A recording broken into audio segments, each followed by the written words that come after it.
This is the Dodgers POSTCAST, your instant game reaction for the Los Angeles Dodgers, part of the Locked On Podcast Network. Your team every day. Well, hello and welcome to the Locked On Dodgers POSTCAST on the Locked On Dodgers YouTube channel. It is Pete Fox, covering sports in LA dating back to 2007. Good to be back. Not exactly what we were hoping for. I think whether it was my first day after a few days off, and thanks to Jeff and Vince for covering, that was a lackluster embarrassment, to say the least. You got Kike in there in the 7th. Wow. I was going to start at that point, but I was like, I think it's a little early. So we're through 8 into the 9th. It is 11-1. It's been over for a while, and we'll get to the details, although there isn't much as far as highlights. We'll get into what did happen and break it down. Tonight's episode of the Locked On Dodgers POSTCAST is brought to you by Monarch Money. Take control of your finances with Monarch Money. Use the code LOCKEDONMLB at monarchmoney.com for 50% off your first year. Well, nice win last night. 8-7 after a pile of runs were scored early in the game. The first 3 innings, I think they put up a total of 11, and the Dodgers win at 8-7 in extra innings and then come back out tonight. And to me, it kind of felt like they, with Dylan Cease on the mound, like they just didn't care. It was one of those schedule losses. Like, we're just going to run the bullpen out there, and if we're down, if those guys struggle, it is what it is. Dylan Cease got punched around big time, and they didn't bat an eye. They didn't care. It was like, whatever. He's out there. That is the classic definition of wearing it right there. Did I say Dylan Cease got knocked around big time? No. Correction. Apologies. Dylan Cease dominated the Dodgers over 7. He did walk 5, which is kind of surprising, but struck out 11, allowing just 3 hits.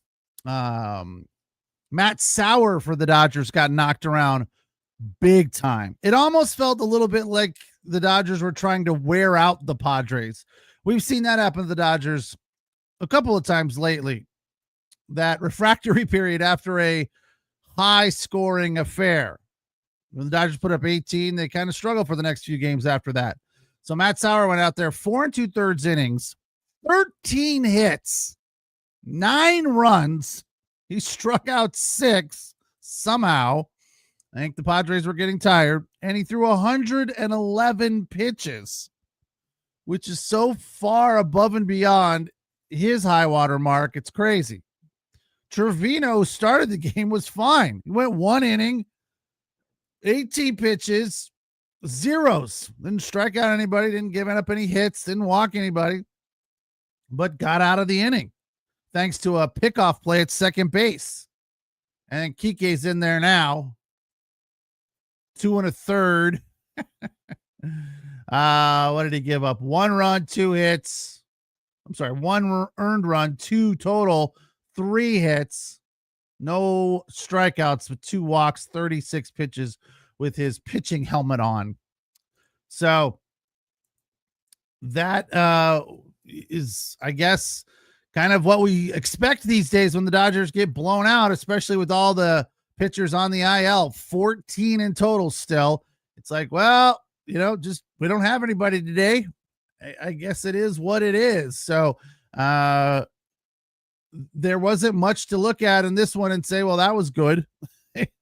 I guess it could have been worse, but it's the most strikeouts the Dodgers have had all year. All you Conforto haters can hang your hat on the fact that he got a base hit for the 1 Dodger run of the game. So this is the Locked On Player of the Game. I don't think we've done this in quite a while or ever. Michael Conforto. I might have done it one other time. Player of the game. 1 for 3 with an RBI. Nice piece of hitting. Went the other way. Now batting 173 with an OPS high 500s. 586 to be specific. So there you go. Honorable mention to Trevino, who started the game for the Dodgers, and Kike, who's 2 1/3. So yeah, there you go. That was the game. As far as the turning point of this one, time to reveal where the game was won or lost. It's the turning point. It had to be that third inning when the Padres just kind of got loose. That double that Arise had down the line was absolutely scorched.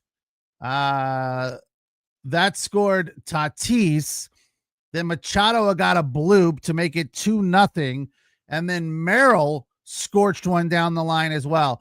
That inning for Sauer was very, excuse the pun, sour, because he was just throwing fastballs down Main Street. They were up in the zone. They weren't doing anything. I don't know if he was losing the desire at that point, because it still wasn't bad, because he got the mojo back a little bit.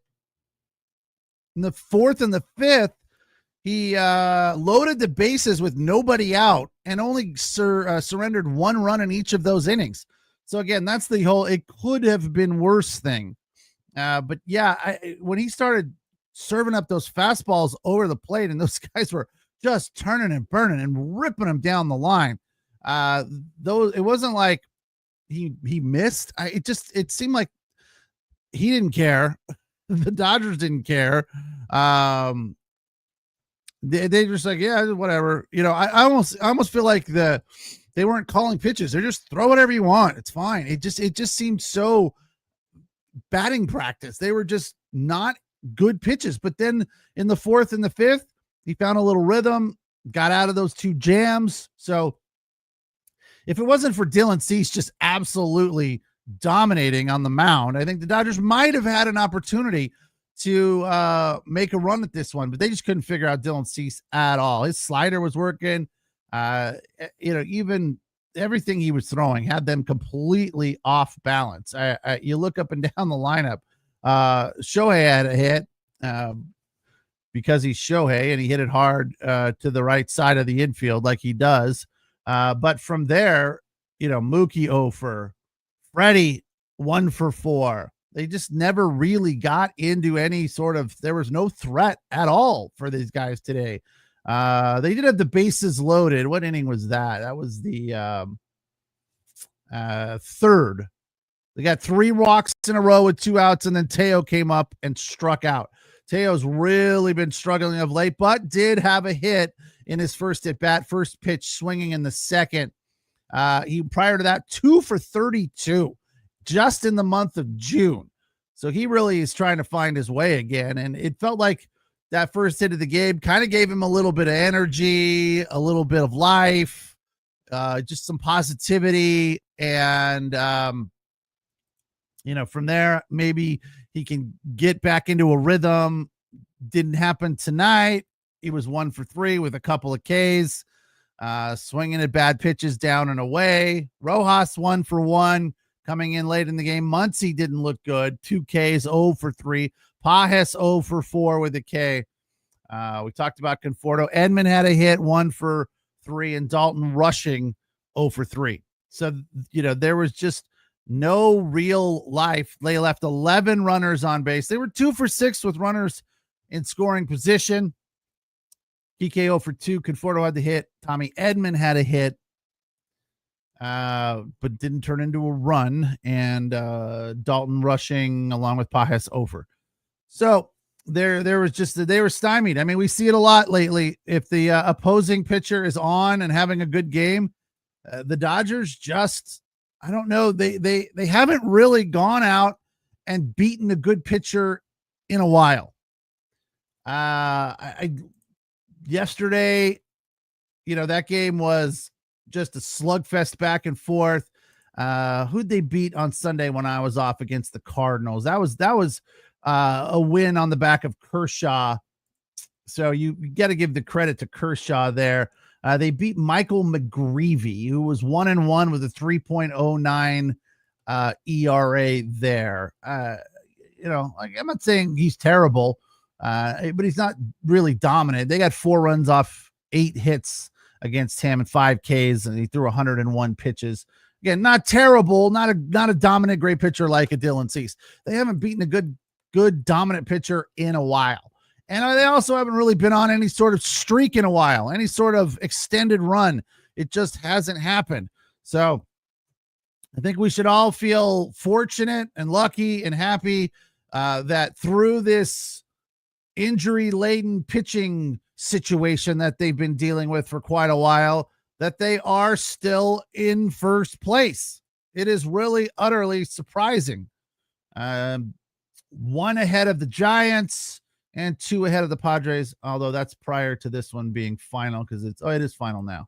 So this will leave the Giants, I think is what they said. It's 11-1, the final. Should leave the Giants a half game back and the Padres a game back. Let's see if they updated that yet. Thought that's what I heard. Now that this one is final. Yeah, Giants are half game back. Came back to beat the lowly Rockies late tonight. Rockies were up like 5-2 and then folded, of course. The 12-win Rockies, 12-54. Padres now a full game back of the Dodgers in the West. It's a Locked On Dodgers postcast. I'm Pete Fox, back from vacation. Happy to be here. Tomorrow's game, a 1:00 start. We'll get into that after the break.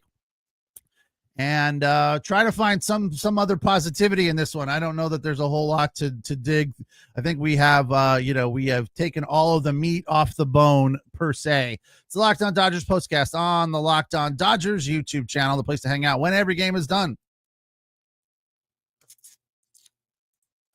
Today's episode of the Locked On Dodgers postcast brought to you by Supply House. Supply House is the website that is made for skilled trades like HVAC, plumbing, and electrical work. It is the reliable way to order products online. Their easy-to-use website is packed with helpful resources and the latest product info to help you get the job done right. Plus, with a complete inventory of 200,000 parts from 400 top brands, you'll find exactly what you need and get it delivered fast and quite often free from coast to coast. And if you need help with an order, Supply House offers expert support, industry-leading service. You'll always talk to a real person.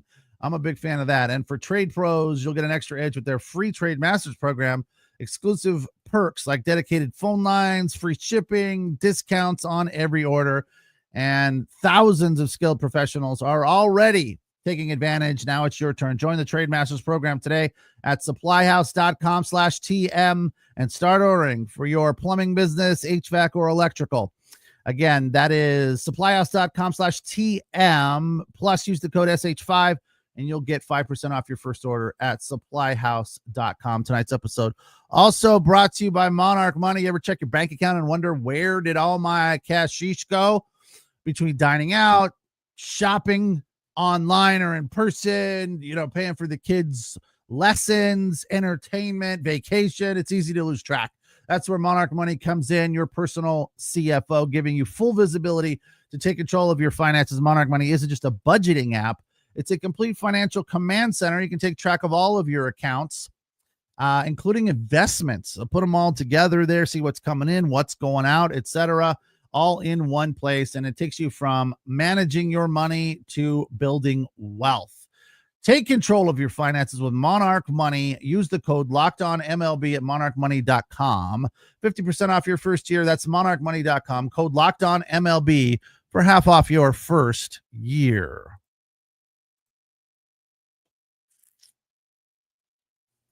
It's the Locked On Dodgers postcast on the Locked On Dodgers YouTube channel. Pete Fox, back in the seat, back home in my comfy little she shed. We call it that because this is where it used to be my wife's office. We've talked about the pottery studio that we run and have. It started here in this little room. So once the she shed, always the she shed. And I am most comfortable here. I enjoy being able. One of the cool things about this job is being able to do it on the road when you're on vacation and stuff. Because, a few days off here and there during the grind of a baseball season are welcomed. But for the most part, like even a couple of those games over the weekend against the Cardinals, even though I knew Jeff was handling them, I was still watching the game. I felt I was taking notes. I'm like, oh, I don't need to do that tonight. So, this is one of those jobs where I feel very lucky and fortunate. I agree with Billy Boy Blues 37. Can't believe the Dodgers can be so good and yet suck so bad at times. I don't believe Cease was all that good. Just Dodgers can't put the ball in play. Put bat to the ball. Sorry. Same thing. I thought Cease was good. I don't know what you were watching there. He had them off balance. He struck out 11 Dodgers. I don't know if they had a mental viewpoint of this game that it was a loss because of the bullpen day. Maybe, look, that's a big part of it. Again, that was my first thought on this game. It just felt like it was a scheduled loss for them.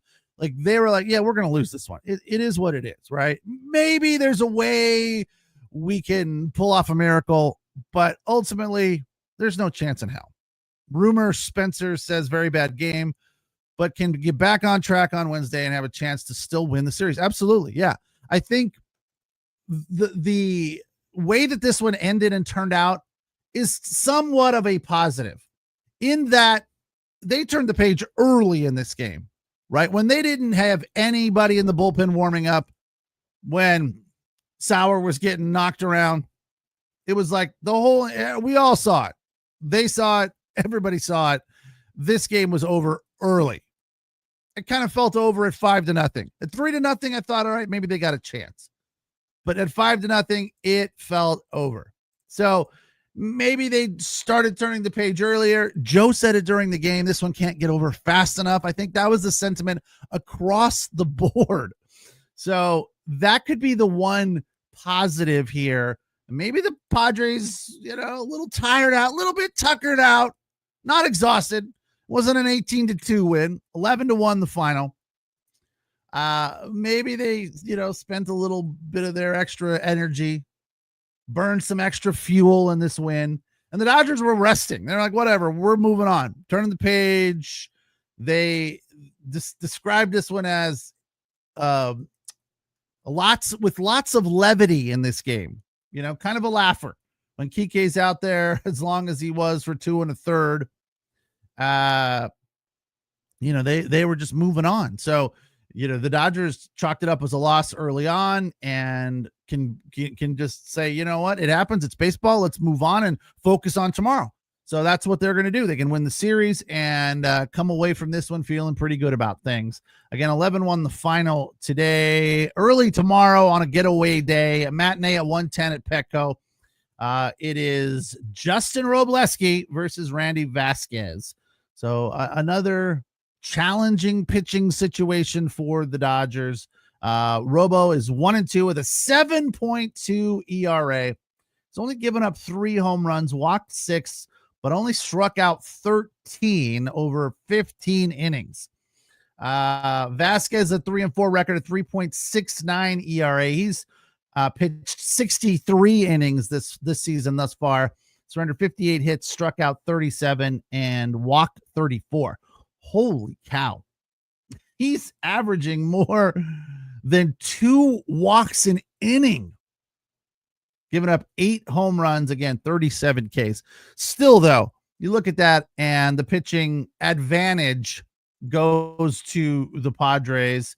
The matchup predictor from ESPN has the Padres favored 54-45 tomorrow in this one. So we'll have to see how it all turns out. Will Smith back behind the plate. BC says rushing 20 Ks in 36 at bats, 56%, even higher than Outman.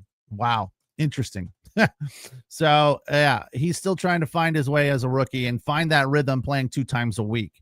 Will Smith will be back in there tomorrow, and hopefully the Dodgers come to work with a different attitude and get a little bit more productivity from the top of the lineup. That is where they live and die, at that top of the lineup. Again, today kind of felt like it should have been a little bit better than it was. It wasn't like all of those guys were hitless. Ohtani had a hit, Freeman had a hit, but it wasn't they weren't productive hits in clutch moments. So they were meaningless hits to get guys on base. Though the time they loaded the bases, it was on 3 walks, and then Teos struck out. We need a little bit more from him as well. Again, first pitch tomorrow, 1:10 at Petco, as the Dodgers and Padres will lock up in the rubber game, and then the Dodgers try to win this series. We'll be here right afterwards to break it down for you in the Locked On Dodgers YouTube channel. I am Pete Fox. Thanks for watching. Thanks for listening. Thanks for your comments. We will talk tomorrow. Take care. Have a good night.